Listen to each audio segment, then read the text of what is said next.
शरद पूर्णिमा का चांद बेहद खास होता है। कहते हैं शरद पूर्णिमा का चांद अमृत चांद होता है, इसलिए इसे अमृत काल भी कहा जाता है, क्योंकि इस दिन चंद्रमा से निकलने वाली किरणें अमृत की तरह होती हैं। अश्विन मास की पूर्णिमा को शरद पूर्णिमा के नाम से जाना जाता है। इस बार शरद पूर्णिमा 30 अक्टूबर यानी शुक्रवार के दिन मनाई जाएगी।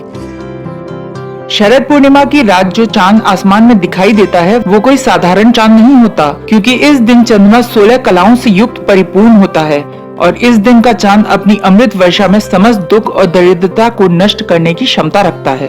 हिंदू धर्म में शरद पूर्णिमा का खास महत्व है और इसे अश्विन पूर्णिमा, कोजगारी पूर्णिमा और कौमुदी व्रत के नाम से भी जाना जाता है।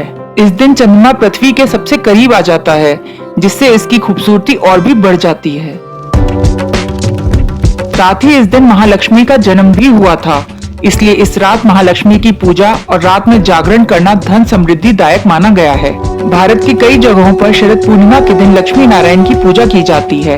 मान्यता है कि इस दिन माता लक्ष्मी भगवान विष्णु के साथ गरुड़ पर बैठकर पृथ्वी पर भ्रमण करने आती हैं। शास्त्रों के मुताबिक इस रात को देखने के लिए देवता भी स्वर्ग से पृथ्वी पर आ जाते हैं। शरद पूर्णिमा की रात माता लक्ष्मी घर घर जाकर सबको वरदान देती हैं और जो सोता रहता है वहाँ से लक्ष्मी जी दरवाजे से ही वापस चली जाती हैं। इस दिन देवी लक्ष्मी की पूजा करने से सभी कर्जों से मुक्ति मिलती है। देवी लक्ष्मी को प्रसन्न करने के लिए शरद पूर्णिमा की रात माता लक्ष्मी का जागरण करना चाहिए, इसलिए इसे कोजगारी पूर्णिमा यानी जागने वाली रात भी कहा जाता है। माता लक्ष्मी की श्वेत कमल, चांदी, चमेली का इत्र, शहद से पूजा उपासना करनी चाहिए। भारत के कई हिस्सों में शरद पूर्णिमा की रात चांद की चांदनी में खीर बनाकर रात भर के लिए रखी जाती है और सुबह प्रसाद के रूप में इसे सबको दिया जाता है।